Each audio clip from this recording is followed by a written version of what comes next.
जामनगर में एक सोने के व्यापारी हैं। उनका नाम है सुरेश भाई पटेल। सुरेश भाई पटेल के मन में इच्छा हुई कि मैं द्वारिकाधीश के पावन श्री चरणों में सोने की पायजेब अर्थात पायल पहनाऊं।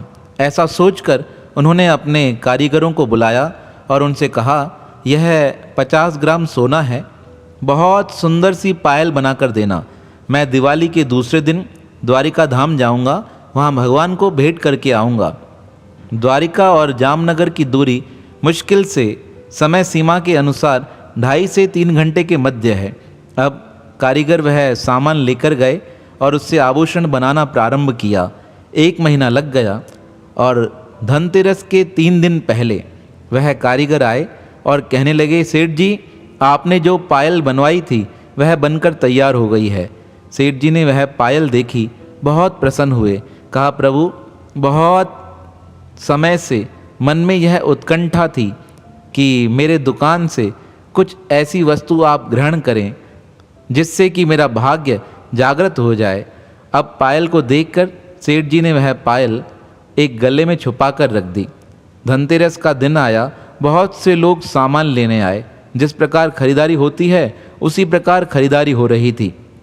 खरीदारी होते होते अचानक से नौकर को पता नहीं क्या सूझा, उसने वह पायल भी निकाल कर रख दी। जैसे ही पायल निकाल कर रख दी, सेठ जी ने कहा, मुझे तो पता नहीं चला, एक व्यक्ति को, उस ग्राहक को वह पायल पसंद आ गई और उसने अपनी धर्मपत्नी के लिए वह पायल हमसे पैक करवा ली। वह पायल लेकर चला गया। अब दिवाली संपूर्ण हुई, रात्रि का समय हो चुका था।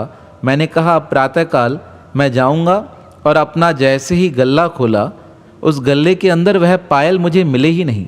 मैंने बहुत नौकरों से पूछा, कहाँ गई थी, कहाँ गई है, किसी ने देखा। तब एक नौकर आया, कहने लगा, अरे वो धनतेरस के दिन एक ग्राहक आए थे, गलती से मैंने उन्हें दिखा दी और उन्हें पसंद आ गई और उनसे थोड़ा मुनाफा भी ज़्यादा हुआ, मैंने तो वह बेच दी। मुझे बहुत गुस्सा आया। मैं कहने लगा, तुम मूर्ख हो, तुम्हें पता नहीं था वह मैंने भगवान के लिए बनाई थी। तब वह कहने लगा, मुझे इस विषय में बिल्कुल जानकारी नहीं थी, सारे सोनों के साथ पड़ी थी, इसलिए निकाल कर मैंने हिसाब लगाकर उन्हें बेच दी। और उस दिन बड़े भैया भी यहाँ पर थे, शायद उन्हें भी ज्ञान नहीं था, अन्यथा वह बताते तो हम उसे नहीं बेचते। अब यह बात सुनकर मेरा मन बहुत उदास हो गया। मैंने परमात्मा से कहा, प्रभु, लगता है आपको मेरा दिया हुआ कुछ स्वीकार नहीं था, इसलिए आपने उसे बेचा दिया। मन बहुत खिन्न था, पर प्रातःकाल मुझे द्वारिका के लिए जाना था।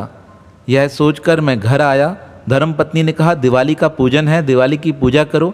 दिवाली की पूजा बहुत अच्छे प्रकार से की गई। पत्नी ने पूछा, क्या हुआ, पायल बनवाई थी, लेकर नहीं आए? तो मैंने सारी बात उन्हें बता दी। उन्हें मन में बहुत दुख हुआ। कहा, भगवान के लिए बनाई थी, घर पर रख देते, हम यहाँ से लेकर चलते। तब मैंने कहा, क्या कर सकता हूँ, लगता है भगवान को कुछ और ही स्वीकार होगा। ऐसा कहकर दिवाली के दूसरे दिन दुकानें बंद थी। 4 दिन बाद हमें एक फ़ोन आता है।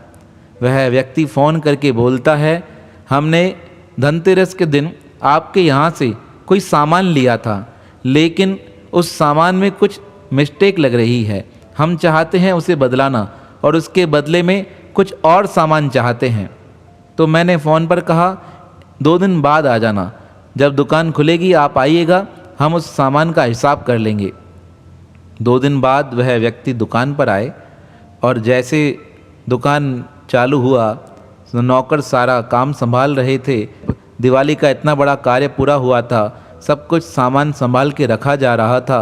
मेरा मन उदास था। वैसे तो मुझे दिवाली के दूसरे दिन द्वारिका जाना था, लेकिन क्या लेकर जाऊं, इसलिए मैंने जाने का विचार त्याग दिया था और मन में यह संकल्प लिया, प्रभु, अब संकल्प ले चुका हूँ, आपके लिए कुछ बनवा के तो अवश्य लेकर आऊँगा, ऐसे खाली हाथ आपके पास नहीं आऊँगा। इतने में वह व्यक्ति आ गए। धर्मपत्नी और उनके पतिदेव दोनों साथ थे। वह मुझसे आकर मिले और मुझसे कहने लगे, भैया जी, धनतेरस के दिन हम आपके पास आए थे, आप बहुत व्यस्त थे, अन्यथा हम आपकी सलाह के बिना कुछ लेते ही नहीं हैं, लेकिन शगुन के अनुसार हमें यह चीज़ अच्छी लगी, हम लेकर गए। तब मैंने कहा क्या लेकर गए? तब जैसे उन्होंने पैकेट खोला, उस पैकेट को देखकर मेरी आंखें तो फटी की फटी रह गई। उस पैकेट में वही पायल थी जो मैंने भगवान के लिए बनाई थी, पर उनसे क्या कह सकता था। मैंने उनसे पूछा क्या दिक्कत आ रही है? तब वह कहने लगे हमें यह पायल बहुत अच्छी लगी, पर जैसे ही हम इसे लेकर गए, पता नहीं उस दिन मेरी धर्मपत्नी के पेट में दर्द होने लगा। बहुत तीक्ष्ण दर्द हुआ। मैं समझ नहीं पाया, जीवन भर कभी ऐसा हुआ नहीं। और दूसरे दिन जैसे ही मेरी धर्मपत्नी के पेट का दर्द ठीक हुआ, प्रातःकाल मेरे पैर में दर्द होने लगा।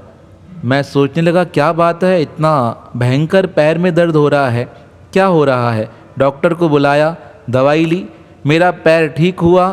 तभी अचानक से मेरा बेटा आया, कहने लगा पिताजी देखिए मेरे हाथ में पता नहीं क्यों दर्द हो रहा है, मेरा हाथ घूम नहीं रहा है।